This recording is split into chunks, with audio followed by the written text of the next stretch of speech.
समस्त गायत्री परिवार प्रज्ञा मंडल द्वारा गायत्री महायज्ञ और पवन श्री पदम प्रज्ञा पुराण कथा का भव्य आयोजन किया गया, जिसमें आखिरी दिन भव्य यज्ञ पूजा के बाद भंडारे का भी आयोजन किया गया, जिसमें भारी संख्या में क्षेत्रीय लोग व भक्तगण एकत्रित हुए। साथ ही आयोजन द्वारा बताया गया कि पिछले 18 वर्षों से लगातार इस कार्यक्रम का आयोजन किया जा रहा है। इसी श्रृंखला में इस साल भी भव्य रूप से कथा का आयोजन किया गया।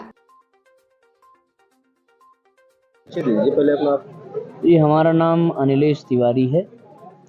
परम पूज्य गुरुदेव के प्रतिनिधि के रूप में हमें यहाँ बुलाया गया है इस कार्यक्रम को संपन्न कराने के लिए, और उसी उद्देश्य से हम काशी से यहाँ आए। सर, किस तरह के कार्यक्रम का आयोजन किए गए हैं? कितने दिनों में आज समापन है? ये 4 दिवसीय गायत्री महायज्ञ का और श्रीमद् पावन प्रज्ञा पुराण कथा का आयोजन है।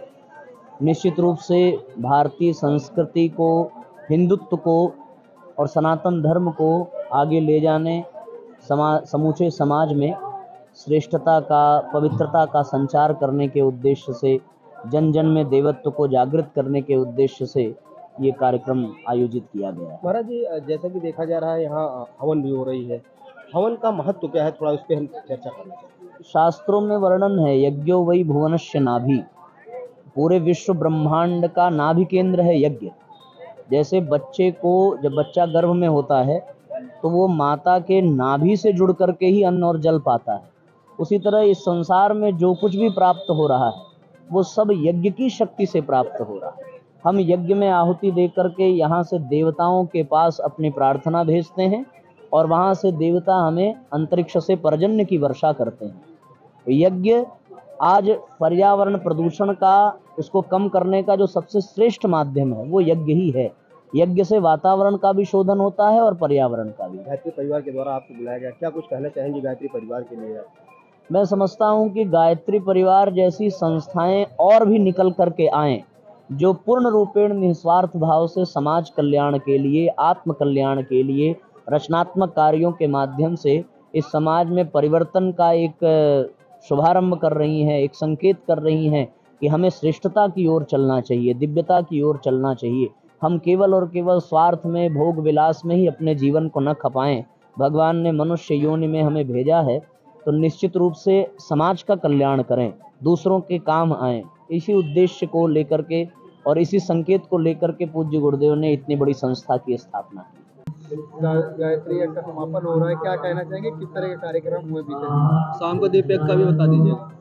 मेरा घनश्याम त्रिपाठी और रजनीखंड में आवास।